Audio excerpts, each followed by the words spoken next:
Welcome to the old Cow Report. Of course, I'm your host, Chuck Lee, and as usual, boy oh boy do we have a lot to talk about, and tonight is no exception. I'm sure you've been having a wonderful summer out there. Here it is. I think this is about June 21st, isn't it, Roy? Something like that. Yeah, that's Roy. He's over there in the Command Central. And of course, we're coming to you from the Roy Rogers Hoff Memorial Studios right here in Altoona, Wisconsin. And of course, these studios here are actually, in many ways, are better than the public access cable channel 11 studios, because Roy spends extra time on setting his studio up and doing the extra things that it takes to have a wonderful program. And so we are coming to you live, but you will see this on tape on Monday night. So actually, it's almost Sunday morning here at the Roy Rogers Hoff Memorial Studios. Okay, well, like I said, as usual, we have a lot to talk about. We're almost heading into the last month here before school starts again, and of course by then we might be, who knows what's going to happen, but it's been a pretty good summer for us so far, and I hope you've been having a wonderful summer, other than those doggone gas prices there. And I know, Roy, with that big old gas hog you got, I bet you've been really upset about these gas prices, haven't you? I just got a small V8. Well, I don't know. Common's got one 50% larger. I know some of them people, them SUVs out there chugging along at 8 and 9 miles to the gallon. Them guys were really hurting when it was pushing $2 a gallon. Common's car uses so much gas he has to eat beans just to get to the gas station. I know, and he even runs out of beans at the end of the month. But just across the border, just probably about 70 miles west of here, you can buy gas right now, today, Sunday, July, what would that be, the 22nd? 22nd. July 22nd, you can buy gas for $1.23 a gallon. And here in Eau Claire, the home of the price riggers and the price fixers and I don't know what else do they call that when they fix the prices? Price fixing, I guess. But whatever they're doing in Eau Claire, it's about $1.60. There's something fishy going on here when you can go 70 miles west and buy it for $1.23 right over in Hastings, Minnesota. It was $1.23 at several gas stations over there, including a Super America. But I think what we have in this area here is we just have a handful of people that are controlling all the gasoline that's brought into the area. And so what we do is we have price fixing, and they're not willing to have any gas wars or anything to bring the price down. So I know the federal government is looking into the prices of gas, and especially in Wisconsin. Tommy Thompson's been rattling his saber a little bit about it, but it's kind of subsiding now because it's not pushing $2 a gallon. It's going the other way. But for some reason, Eau Claire has always had high gas prices. About the only place that's higher is if you get up around Spooner or north of there. Sometimes they get higher, but Eau Claire is notorious for it. It's basically because of the monopoly in this area for the people that are pumping gas, the gas companies. So there's got to be some way of protesting that and getting around it. Hopefully we'll figure out how to do that.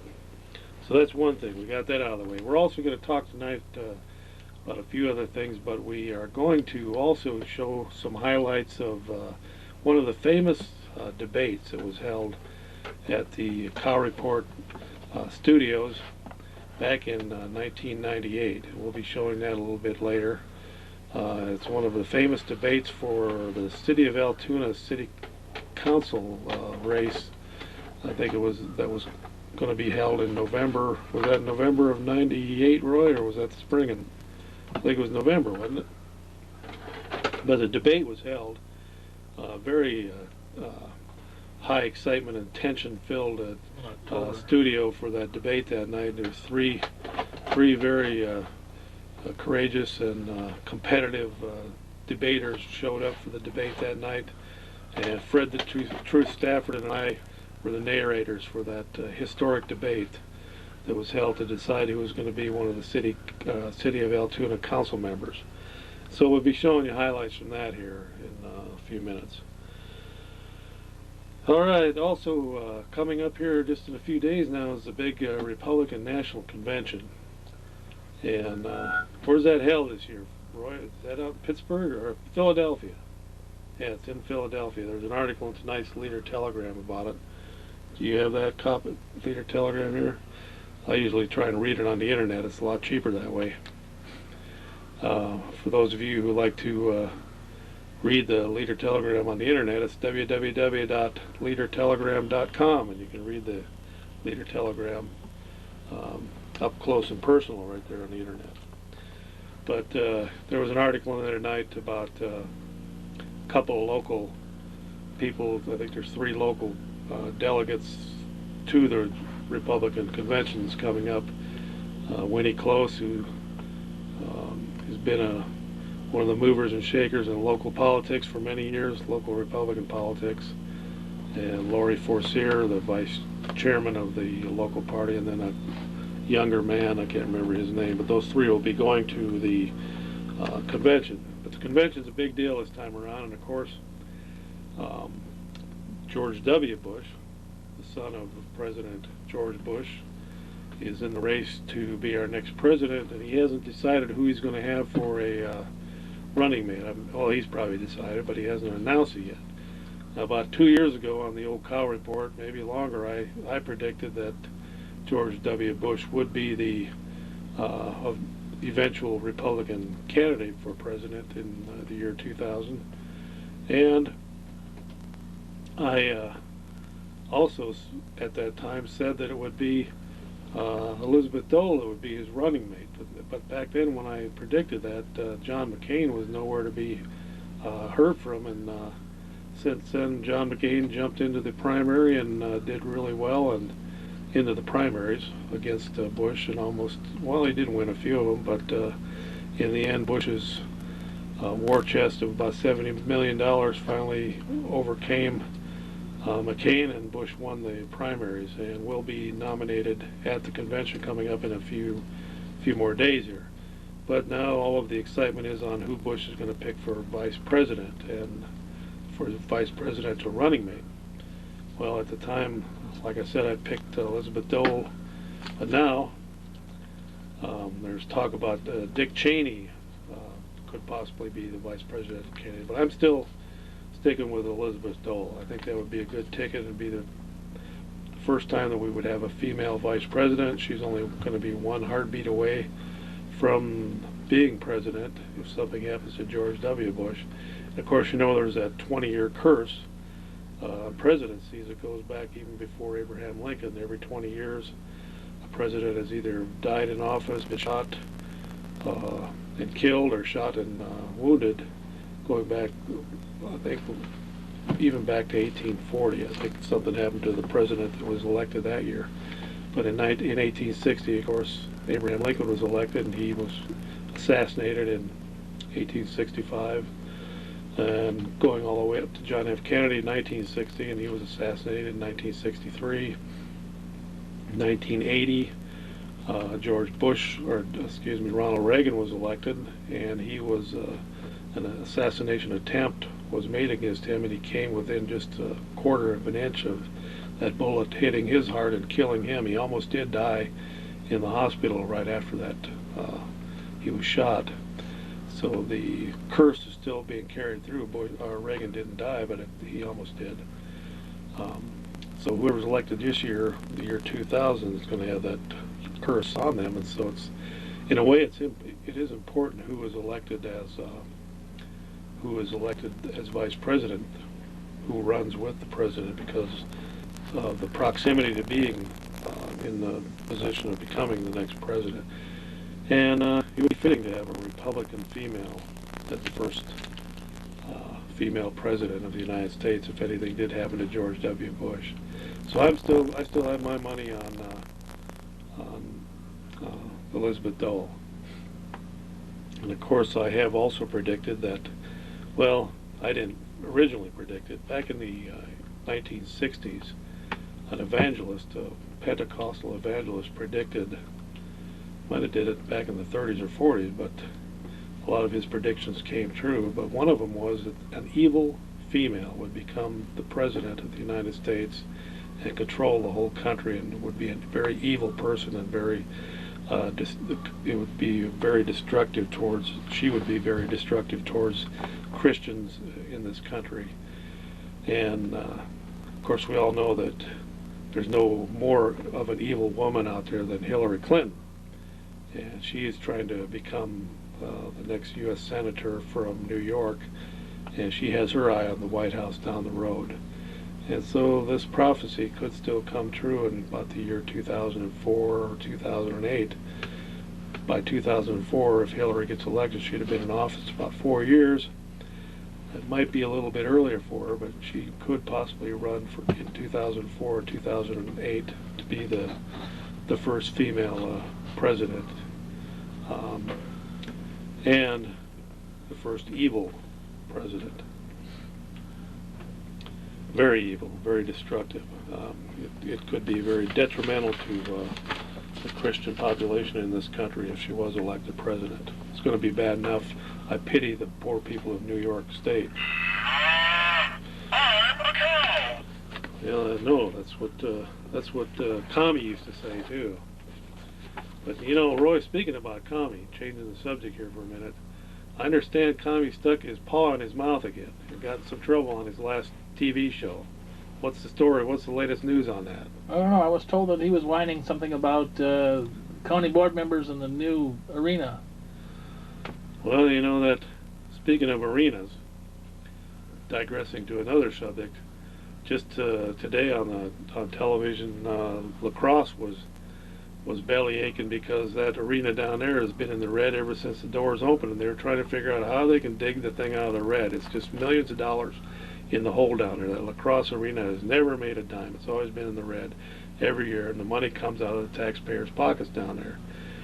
And of course, if you listen to all the bright idiots around this area that talk about arenas and how great they are, they're saying, oh, it's going to bring in so much revenue, it's going to do this and it's going to do that, but they don't tell you that most arenas are money losers, and they cost the taxpayers millions of dollars. And lacrosse, which is roughly the same population as Eau Claire and not that far from here, is a good example of what arenas can do for a city. And it's basically just drive up your taxes, because they're money losers, and so they don't know what to do down there. They're just wringing their hands down there trying to figure out how they can get that arena to finally make money, even though it never has. And so they got some off-the-wall ideas on trying to bring in some money for the arena down there. Well, Common ought to help them out, put in a racetrack on the inside of the building. Now, from what I understand, Kami was mouthing off on his program, and he got himself in trouble, and there's somebody's almost maybe looking at possibly suing him or something over what he said on his last show. But that's unusual, because I didn't know Kami was bright enough to say anything in that intelligent that somebody could ascertain and come out of that with an opinion that he had actually slandered somebody. But once in a while, you know, I think once in a while Kami takes some Viagra or something, and it affects his brain instead of the other part of his body, and his tongue gets out of control. Well, he must be inhaling a helium. Something. He is a little lightheaded.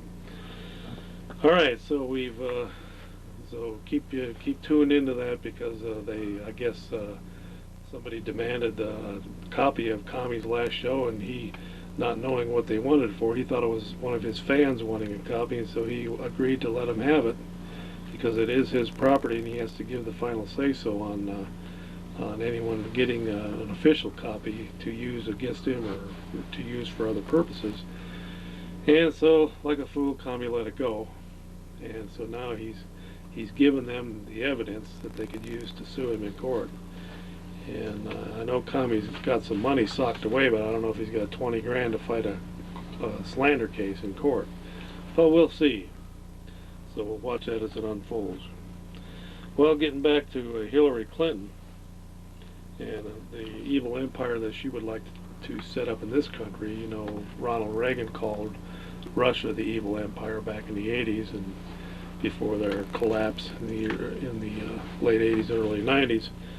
But Hillary would like to set up an evil empire in this country. Here's just one of the dirty tricks that she's pulling out there in New York. Now, Dick Morris is a confidant of President Clinton and a friend of Clinton and Hillary's. or has been their friend. I think they might be on a little bit on the outs, but he's a political analyst and a political insider. And this article says former Clinton confidant Dick Morris, writing in the New York Post, says he has little doubt that Hillary's secret police sabotaged Rudy Giuliani's campaign chances by revealing his relationship with Judith Nathan. Morris notes that the personal revelations plus his cancer problem forced Rudy from the race. Morris wrote, I have no confirmed information on this subject, but I do have speculation informed by the flow of events which led up to the publication of the Rudy-Judith relationship and by my ongoing knowledge of how my former clients operate. They go for the jugular, the knockout, and they do it secretly, clandestinely, all the while publicly acting above such revolting behavior. Morris should know he was a Bill Clinton and Hillary Clinton operative for many years. Someone tipped off the New York Post to the Rudy Nathan story first. When the Post held back, someone struck again, this time leaking to the New York Daily News. That someone, Morris argues, was a Hillary operative. Morris makes no bones about the dirty tricks the Clintons can play. If Hillary and her hitmen were not investigating Giuliani's private life, it would be the first time that the Clintons did not try to collect dirt to smear their political opponents. In almost all their campaigns and scandals, the Clintons hire investigators. In 1992, they even paid for them with federal campaign funds to find ammunition to use their adversaries' private lives against them. Women after women have been demonized by their secret police, usually on orders from Hillary, and have had their paths dragged through the mud and leaked to the press to discredit their accounts of the president's sexually predatory practices, Morris says. And now Rudy is the latest Clinton opponent who has been victimized. So there you have it. Once again, the Clintons are on the warpath again, and of course they know how to use dirty tricks, and whatever it takes for them to win, they will do it. Up to and including murder, according to some people. But Hillary wants that. She wants to be the U.S. Senator from New York, and she will basically do anything she can, and will do anything she can to get that position. And the way it looks right now with Giuliani out of the way, she probably will be the next senator from that state. Unfortunately, that's a bad deal for the people of the state of New York, and it's even a worse deal for the people of the United States, that she's being allowed to continue to climb the ladder up to where she takes over as that evil woman who finally takes over control of the whole United States and starts chopping off Christians' heads. Okay. Well, Roy, I don't know if you've heard any rumors around here, but I recently talked to, just a couple weeks ago, I talked to the head, Peggy Hamill, who is one of the leaders of Pro-Life Wisconsin. I think she's the president, either that or director. And she told me that Planned Parenthood of Eau Claire had just built a building up in Chippewa Falls, and then they're in the process of moving to it, or they're just in the process of the building being finished. But that building will be performing abortions in the Chippewa Valley for the first time in at least 15 years, maybe 20 years since they've performed abortions in the Chippewa Valley. So it's a sad day for Eau Claire, Chippewa Falls, Chippewa Valley, if that actually is true. And I believe her, Pro-Life Wisconsin, they're usually on the ball, they know what's going on. But it's a sad day for the Chippewa Valley if they actually, she was saying that she thinks that they've already started performing abortions in the Chippewa Valley. Now, I haven't read anything in the local papers about it, and you said you haven't heard anything yet, have you, Roy, locally? But she told me this, it's been at least 2 weeks ago now, and what this is, in the Old Testament, it talks about a pock, like a chicken pock. This is going to be a pock on the house of the Chippewa Valley, on everyone's house. This is going to be something that is going to affect everybody in Chippewa Valley. And it's basically, it's an abomination to God. And it's something that it's too bad that it's going to be allowed to go on here in the Chippewa Valley. But unfortunately, it sounds like abortions are back in this area. And one thing, though, that people can do is they can boycott. And there's several ways they can boycott now. Martin Luther King and a lot of other freedom fighters over the years have used different boycotts. Mahatma Gandhi and Martin Luther King were experts at nonviolent type of boycotts, and boycotting not only with physical means, but boycotting financially. And there's ways that you can get back at these people that were involved in the building of this building. What we need to do is find out who built this Planned Parenthood building and boycott that contractor. And don't hire him to build anything else for you. If he's willing to build a death chamber in the Chippewa Valley, I don't know what else he'd be willing to build. But I sure wouldn't want him or any of his subsidiaries doing any building for me. So that's one of the things that needs to be found out: is who did who was the contractor, who were the subcontractors, who were the electricians, which electrical company did the electrical work, which plumbing company did the plumbing work, which company did the lighting, which company poured the concrete, who did all this subcontracting, which company did the building of the buildings, if there's bricklayers, which company did that, and boycott them. Let them know that they're going to pay a price for what they did, and it's perfectly legal to boycott a business that you do not believe in what they were doing. And the people that built that building, they were building a death chamber just as sure as Hitler when he built his death camps over in Germany. The people that built this building they built a death camp right in the Chippewa Valley, and it's a pock on the house of the Chippewa Valley. And everybody in the Chippewa Valley is going to pay the price for that in one way or another. Bad weather, bad crops, tornadoes, whatever. It's going to cost the Chippewa Valley. And you just mark my words, it's going to cost the Chippewa Valley for allowing a death chamber to be in operation in the Chippewa Valley. And that's exactly what it is. Now, these aren't just the old-fashioned death chambers like they used to be, where they just aborted the babies, and a lot of times you would read stories about finding barrels of dead babies dumped along the side of the road. The abortion clinics, that's how they would get rid of them, or they would send them to the dump and somehow they would spill out at the dump. Now they have laws that govern that kind of thing, but now there is a massive harvesting going on of these body parts from these babies, and that's what the part of that gruesome procedure, the partial birth abortion procedure, is all about, is the harvesting of body parts from these babies once they pull the baby's head out of the womb and stick a needle, hypodermic needle, into the base of the brain and suck the brain tissue out, and they use that brain tissue then for research and for using it in other medical research. And then they push the baby's head back into the womb and then perform an abortion after. Of course, the baby's dead after you suck his brain out, pretty much dead, and then they perform an abortion on the dead baby. But the bodies of aborted babies are being sold on the open market for profit. And also, the U.S. Food and Drug Administration prepares to approve the abortion pill RU-486. And powerful associations, including the American Heart Association, launch a full-scale crusade on Congress to approve federally funded research on human embryos. So, you know, we always heard the evil rumors, or not rumors, but the evil work of Joseph Mengele, Dr. Mengele, in the death camps over in Germany during World War II.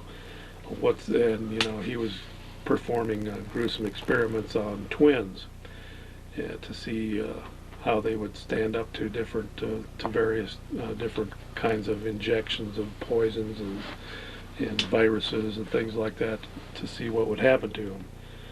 And some of those twins lived through it to tell about it later on in life, and I've seen some of the videotapes of twins talking about their experiences. Of course, Mengele died in South America just a few years ago. course, if he hasn't died by now, he'd be 100 years old, so they're pretty much sure that he has died. But I mean, what's so different about the death chambers that they have set up now, where they do these partial birth abortions? I mean, these basically are set up to kill human beings. Those aren't frogs inside of women's bodies, and they're not bananas. They're human beings. And they have all a genetic code and everything in them, and they are perfectly formed babies. An partial birth abortion procedure can be performed right up to a few hours before a baby would be born naturally at 9 months. Hopefully, the state of Wisconsin will get in gear and pass some laws. I know they did pass a law on the partial birth abortion, and then that got thrown out. I think it was in Nebraska just a few weeks ago by the U.S. Supreme Court, and I think that pretty much struck down the partial birth abortion ban that was in place in Wisconsin that Governor Thompson courageously signed into law a few years ago in Wisconsin, which has been going through the courts ever since he signed it into law. But we are in a very serious transitional period in this country with these abortuaries, these death houses that are being set up all over the country. And Planned Parenthood gets hundreds of millions of dollars from the federal government. And of course, the federal government gets their money from you and me, Christian, non-Christian, whatever. They take those tax dollars and then they distribute it to groups like Planned Parenthood. But Planned Parenthood is in the business of killing babies. They always have been, and they most likely always will be. One of their founders was a eugenicist. She thought that blacks should be killed. She thought that they were inferior. She was a friend of Adolf Hitler. She met with Margaret Sanger. She was one that she wanted to get rid of the so-called lesser races and the people that might be handicapped physically or mentally. And of course, Hitler took some of his cues from probably some of the discussions he had with her, because when Hitler came to power, one of the first things he did was he started going into the mental institutions and prisons and started weeding out or killing people that he considered less than perfect. And of course, it ended up with killing gypsies and millions of Jews and Polacks like Kamen. Kamen would have never survived in Germany. They would have rounded him up the first day. But so he's lucky that he wasn't born in Germany, because Hitler, for some reason, had it against the Polacks, like Kamen. And so anyway, Margaret Sanger and Hitler were kind of paralleled on a lot of different issues, and of course she was the founder of Planned Parenthood, one of the founders. And they're still killing people here 60, 70 years after Margaret Sanger first started talking about eugenics and trying to create master races and stuff. So, Eau Claire, Chippewa Valley, you have a pock on your house. And mark my word, thus saith the Lord, it's going to cost us all dearly for having a death chamber where people are actually put to death. Those are people, they're human beings, they have souls, and they're being put to death right here in the Chippewa Valley. So if you want to have a boycott that is meaningful, and a boycott that will make a difference, then boycott anybody that was involved with the building of that death chamber, and tell your friends, tell your friends not to use that contractor or subcontractor that was involved in the building of this new building somewhere in Chippewa Falls. That's all I know so far, that it's in Chippewa Falls, it's Planned Parenthood, and they are, or they will shortly be, committing abortions. Okay, so getting back to trafficking in aborted baby body parts, this most recent letter from Pro-Life Wisconsin says, many of you know Pro-Life Wisconsin led the fight to ban the gruesome sale of aborted baby body parts in Wisconsin. Time ran out this session, but we need to be ready for the 2001 legislative session. And what the Pro-Life Wisconsin wants people to do is, what it wants to do is educate candidates running for office this fall about the importance of this legislation and the need to stop it by restoring legal protection to preborn babies. Will you help us keep this issue before the people of Wisconsin? In the coming months, we'll have the opportunity to reach countless candidates with the truth about abortion. We can't miss this opportunity. Another thing is human embryo research. Pro-abortionists aren't content with legalized abortion through all 9 months of pregnancy. Now they want to use tiny preborn babies as research material, all in the name of science. Even the American Heart Association, a major national charity, bought the pro-abortion lies and recently announced it will lobby Congress to repeal a federal law Pro-Life Wisconsin strongly supported in 1994 that bans the use of federal funds for human embryo research. So what Pro-Life Wisconsin wants to do right about that issue is launch an educational campaign to expose the deadly decision of the American Heart Association and other organizations which are considering supporting the destruction of the tiny, most vulnerable preborn babies. Pro-Life Wisconsin immediately challenged the American Heart Association after its decision and promised to educate its donor base about the deadly move. And they finished by saying, "We can't forget these tiny babies who need our voice." So that's just some of the things that there are just a few of these are just a few of the major tasks facing Pro-Life Wisconsin in the coming months, with the recent anti-life Supreme Court rulings to keep partial birth abortions legal and upholding the bubble zone rule for pro-life sidewalk counselors. We find yet another reason why the fall elections loom large for Pro-Life Wisconsin's educational efforts. Electing 100% pro-life leaders is the first step towards influencing the moral tenor of the state and federal courts and legislatures. So, even though we've taken some good steps in Wisconsin, especially partial birth abortion, Thompson signed that into law that effectively banned that procedure in Wisconsin, but then it was thrown right into the courts.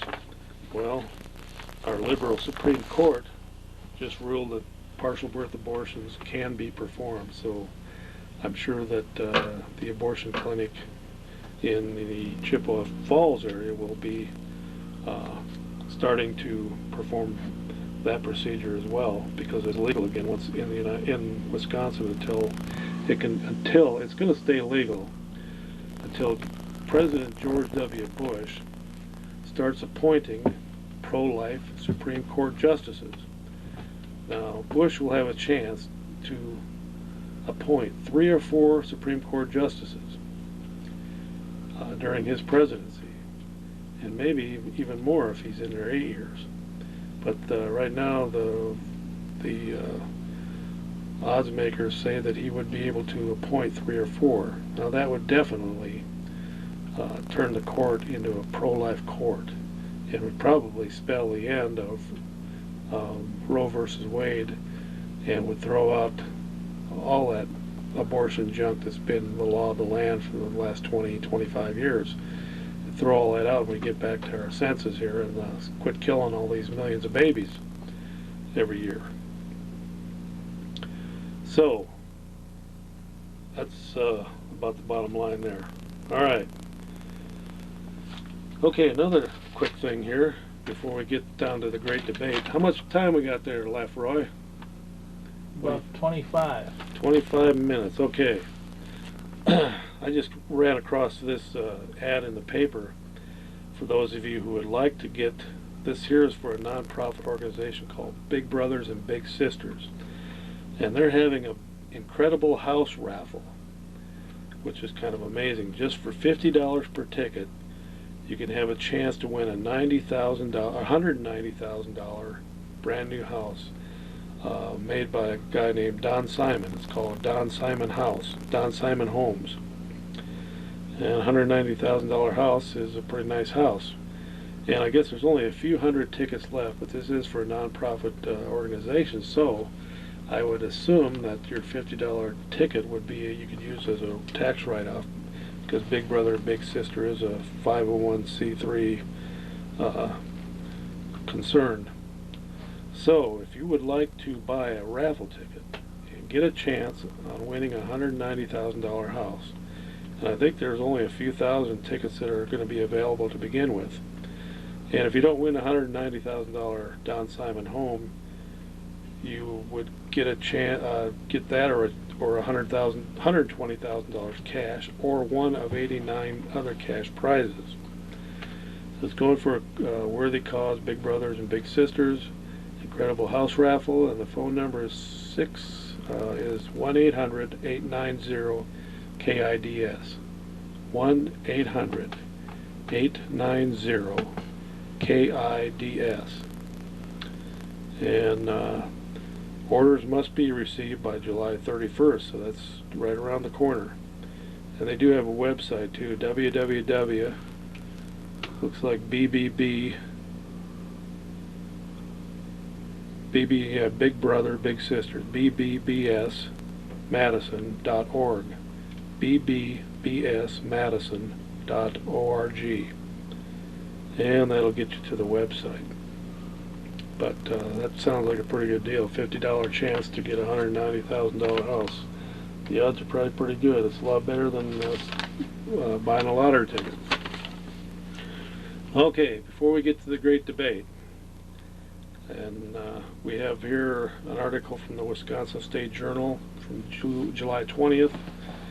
Records show incumbents hold a money advantage. It tells about the money candidates have raised for these congressional races.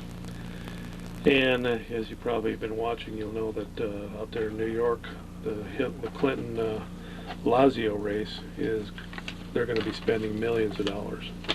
They said it would probably break all records for Senate races, that race out there.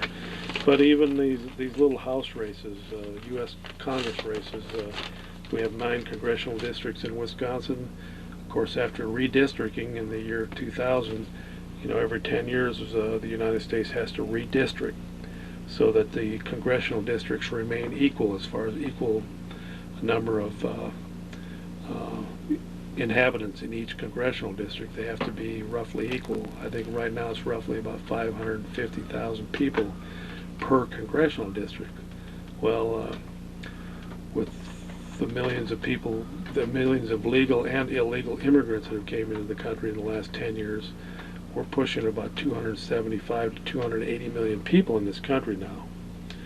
And so when they redistrict, it's going to be probably closer to 600,000 people in a congressional district. If you take that 600,000 times 435 congressional districts, you pretty much see that that's what the population would be. But anyway, we have 9 districts in Wisconsin, and we're going to be probably going back to 8 districts because supposedly Wisconsin lost a few people, or hasn't kept enough people to keep a 9th congressional district.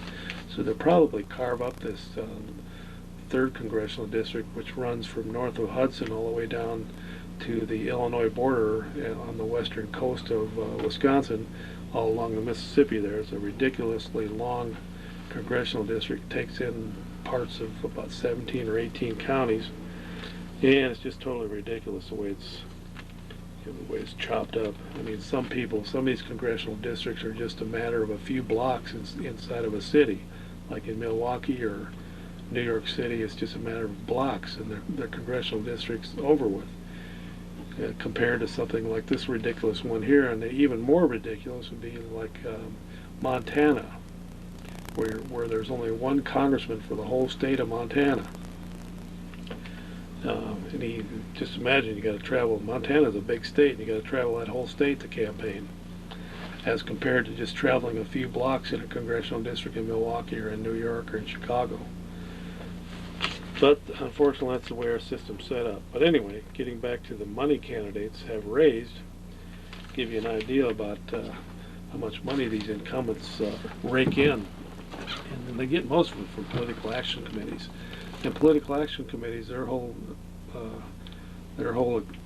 existence is to sway congressmen and women to vote a certain way. And basically what they're doing is bribing these they're bribing these senators and bribing these congressmen with these great big donations. It's an out-and-out legal bribe. It's called legalized bribery, and that's exactly what they're doing. Okay, so Representative Paul Ryan, the 1st District, he's a Republican.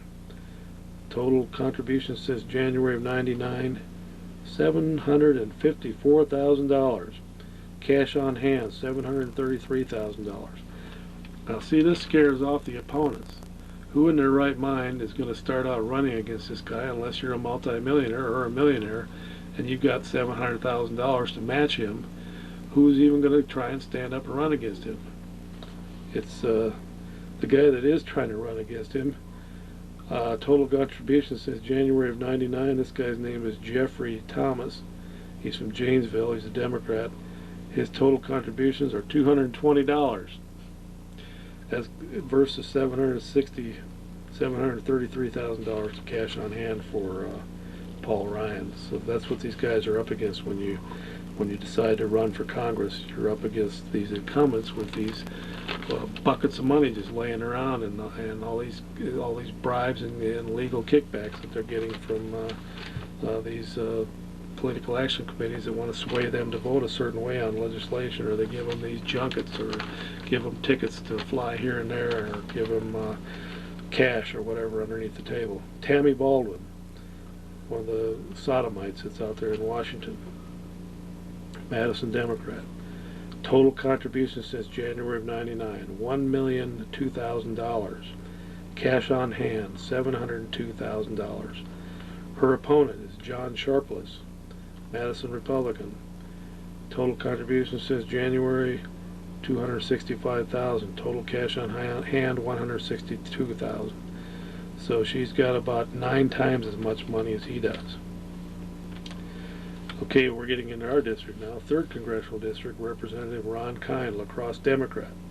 Total contribution since January, $436,000. Cash on hand, $470,000. His opponent is Susan Tully, Viroqua Republican. Total contribution since January of '99, $32,000. So you can see how lopsided these get. The only other one that I'll read is from this area, and that is Dave Obey. I can find him here. Dave Obey, 7th District. Representative David Obey, Wausau Democrat. Total contributions since January of '99, $756,000. Now, a lot of this money comes from labor unions and big phone companies and you name it, big trucking companies. These guys all pour this money in because they want to buy Obey's vote for this thing or for that thing. Whatever they're pushing through Congress, they want to buy his vote, so they kick in the big dough. So Obey's taking $766,000 worth of legalized bribes. His opponent is Sean Cronin, Rothschild Republican. Sean has raised $96,000. So you can see how lopsided that is. $766,000 versus $96,000, about 7 to 1 there. So that's the way it is. If you're going to run for office, you have to have your own fortune, or you got to be willing to take as many kickbacks and bribes as you can to get in the race and be able to make it a viable race. You have to match them in money, because that money is going to be used to swamp the airwaves, the radio and TV airwaves, plus the newspapers with ads wall to wall all the way up to election day, plus all kinds of door-to-door brochures that you're going to get swamped with, plus telephone calls from candidates wall to wall, plus mailings, plus yard signs and everything else goes along with it. When these guys get this kind of money, they just flood their whole district with one kind of advertising or another to buy an election. And that's basically what they're doing. They take these legalized bribes and they go out and they buy elections. And then they go to Washington and they vote for these scumbags who gave them all this money. It's almost like the mob, or mafia there. Okay there, Roy, how much time we got left? Okay, we got just enough. 15. We got just enough time here to go to one of our classics from Cow Report back in 1998, and this is the Great Debate held in the Cow Report studios down at Public Access Cable Channel 11 the great debate featuring and Fred the True Stratford. Well, that's good, Freddie. Now, have you voted absentee? Raiders. So let's go to the tape, Roy.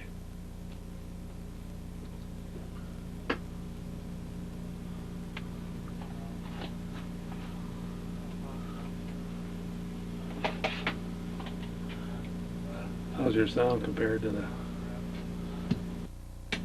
And write down where you want the ballot, absentee ballot mailed to. And then make sure that you vote absentee if you're not going to be in town, or if you're in shut-in, or if you're in a nursing home, or you hurt yourself and you can't get out of your house to vote that day, you're going to be out of state or out of the country, make sure you vote absentee. Many elections have been won with an absentee ballot when they've been opened up as running for U.S. Senate. So absentee ballots are very important, so make sure you use them. Okay, we're going to have the start of our debate now, and of course this is Altoona, the debate, and we have our three guests tonight, and we have Janner Dawes, Randy Bemister, better known as the Common Man, and Thayen Spidley. And of course this is the debate for that special race that is being held for the recall election over in Altoona. And of course, call phone numbers on it for those of you who would like to call in and ask for or bring up a question to ask the three candidates. And first of all, we're going to start with Janner Dawes, and for her opening statement, take it away, Janner. Well, Chuck, you know, I've been on the council now for quite some time, and, you know, I stand where I stand on issues, and I believe in what I vote on, and I hope that the citizens come behind me, because they're not voicing their opinion to me. I don't hear anybody saying anything against anything, and I think this whole recall is a big waste of time. Well, thank you, Ms. Dawes, for your opening statement. And now we're going to go from left to right in the debate, because this is an important debate. I'm glad that three of you showed up tonight, because it is very important that the citizens of Altoona know who to vote for. Chuck, may I make this clear that this is for District 5? Oh, okay, District 5 in Altoona. Yeah, and there will be a preliminary election during the normal election between us three, me and my girlfriend and Connie, and then there will be like a month later, I'm not sure the date, there will be the actual election for this district. Okay. And besides our district is District December 4. 1st. Thank you very much. Okay, Randy. Now, Randy, for your opening statements, Randy Bemister, and that's exactly the way... Bemister. That'll be the way it'll be spelled on the ballot. Randy Bemister, for your opening statement.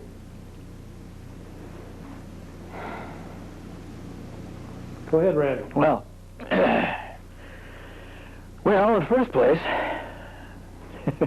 we got a rather big crowd here. As you might, if you can tell by on the camera here, I'm the only one here. Jan Dawes is represented by a finger. I guess that's her way of showing up. She decided to whip me the finger. I'm right here.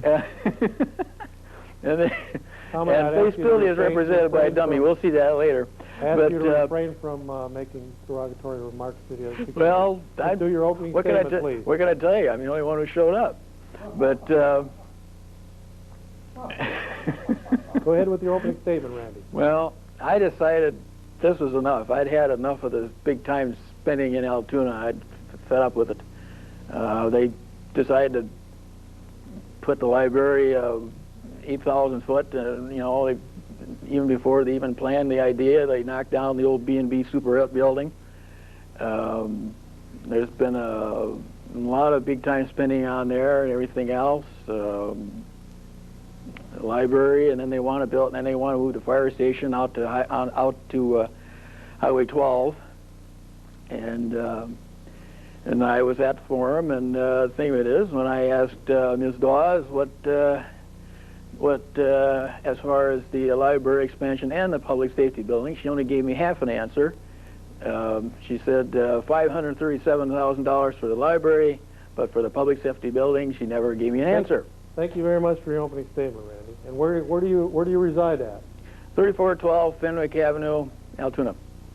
Okay, and now to Thayen Spildy. I hope that's spelled right. Fayen Spildy is the third candidate running for the special election. And go ahead and take it away, Fayen. We really do appreciate you being here. Oh, I'm so pleased to be here. I mean, come on. This is so exciting. I'm Anna Cowrie. I'm running for District 5 against the other two opponents there. And, you know, I stand on doing everything like everyone else wants to do it. Well, thank you very much for your opening statement, Fayen. And that is kind of an odd name, Fayen Spildy. And, okay, and now we're going back to Janitor Dawes for our first question. Fred Stafford will be asking the first question of the three candidates on the Altoona recall, dealing with, basically some background information. The reason for this recall was that the citizens of Altoona were not brought into the process. They felt like there should be a referendum when that many hundreds of thousands or even millions of dollars are spent on different projects in Altoona. And so they, the citizens didn't like it, so they decided to have a recall and to recall two sitting members of the Altoona City Council. And so there will be another debate next Monday night right here live on Public Access with three candidates once again at 8 o'clock, and that's with a veterans group is putting that on, and the three candidates will be here again for that. Okay, Fred, you have the first question for the three candidates for the issue dealing with the issues of the recall election in Altoona. Yes. You ran because you don't like the spending in Altoona that was the city council passed? Okay, Janner, please answer. Well, what was the question again? You ran running for because of the you're running for to continue the big spending, right? Yes. I think the city of Altoona, it needs to drive its budget up and raise its taxes up and be a good, rich city where the taxes are a good 12 mil rate and that we have but good public safety and a little dinky library, even if we stretch it 3 blocks like the common man says. All right, well, thank you, Janner. And Randy, your comment? Go ahead, Randy. Well, in the first place, Ms. Dawes was actually appointed to the position. She was not elected to begin with. She was appointed by the mayor. Appointed to the city council? That's right. She I never. didn't know that, Janner. That's true. She was. She was appointed to the position. All right. Okay, Common, you want to answer that question? Can you read the question? Can you bring up the question again to him, Fred? I guess he didn't hear it. You're running because you object to the big spending of the city council? Absolutely. There's just been too much big time spending lately. You know, I mentioned I mentioned those two projects, and it's just ridiculous. Thank you, Randy. And for Miss Fayen Spildy, we would like to have your answer. And Fred, you might have to read the question again to Fayen. You're running because you want to continue the big spending? Yeah, yeah, yeah. Well, thank you. This is so cool. I'm on the car report. Thank you, Fayen. Okay, and to the next question, I will be asking the second question. And I've got a newspaper article here. It says 5 on the ballot for 2 seats in Altoona. And once again, we'll let you know what's going on. Recall election set in Cinder City. And that's what they call Altoona because of the railroads and everything over there. And I guess they like to eat cinders in the summer, so they call it Cinder City. 3 challengers will take on 2 incumbents in the Altoona City Council members in a November 3rd recall election. So, okay, the says right in the paper here that Larry Sturtz, the former mayor of Altoona, was one of the main organizers to push through the recall election. And it's basically because of 2 city construction projects that the citizens felt should have been put on a referendum. Now, Janner, what do you think about building a new fire department? And why do you want to put it out there on way out there on Highway 12 instead of in the center of the city? Well, I guess I go with the rest of the city council. Well, not all of the city council, but a big portion. We need a bigger fire department, this is true, and we need more fire or police department facilities. And I feel that if we put it out there on Highway 12, not only will we be completely out of the city, but we will not be able to serve anybody in the next 20 years. In fact, the only way I can figure we would be doing anybody good out there is if they put housing in that area, like on top of the golf course, which of course they're not going to do. So therefore, I'm all for it, just because then all those houses can burn down and they can build new ones. Well, thank you, Janner. And for those of you who are calling in to bring up a question, as soon as Common Man and Fan answer this question, the phone call will be the next question for the debate. And so we need to get the camera over here, Roy. Switch over. Where's that Roy boy at? Camera over He's here, on the Roy. Don't phone. you know who's talking? All right. Get it back over here, Roy. We're talking here.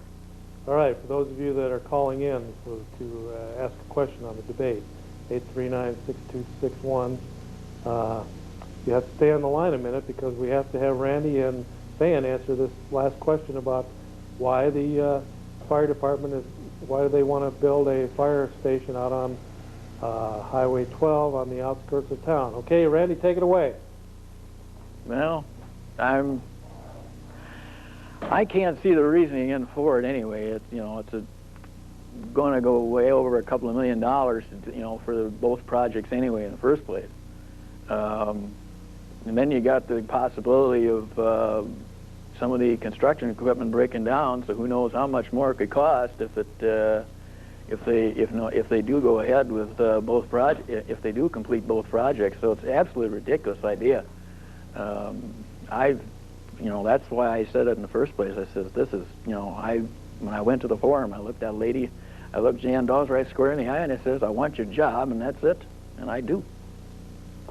You want, okay, well, thank you very much for your answer. And now we go to Fan's Bildery for her answer to hold your water over there. Okay, okay, your answer to the question of why do you want the city of Altoona to, or maybe you're opposed to the city of Altoona building on the outskirts of town instead of having it in the center of having a fire department in the center of town. So go ahead. To be honest with you, Chuck, I have no idea what you're talking about. I don't know anything about new fire department. All right, well, thank you, Miss Bildy. I like your uniform there, too, you know. You and Common Common is really dressed up nice tonight. And that should be worth 100 votes right there. How many, I wonder how many votes there'll be in this deal, Fred. How many people you think are going to vote over there in Altoona? That was one of the greatest debates ever held on television. And of course, the rest is history. A dog broke into the studio there right at the end of the debate and ran off with the finger, and of course Commie went chasing after the dog, and I don't know whatever happened to Spildy. I think she went on to be elected to the Altoona City Council, and of course we know Commie now he's still on public access, and so he got over the dog episode. But other than that, we want to thank you for tuning in again tonight on the Old Cow Report, and we hope to be seeing you here through the summer. As I've told you previously, we are showing excerpts from some of our highlights from some of our years on public access, which goes back actually to 1986 in the fall. I think I did my first tape for a church in Eau Claire and put it on the air just before the year 1987. So we've been on a long time, and we're digging out some of these old tapes out of the vault and bringing them to you here during the summer months. And we really do appreciate you tuning in to the Old Cow Report, and a quick update on Fred the Truth Stafford. Him and Betty both live in the Claremont nursing home right now. They're both in the same room, and they're getting along pretty well. Of course, you know Fred is no spring chicken anymore, neither is Betty, but they're both getting along pretty good. So we want to make sure and have you tune in again next time to the Old Cow Report. I've been your host, Chuck Lee, and we'll see you right here next time. Adios, amigos and amigettes.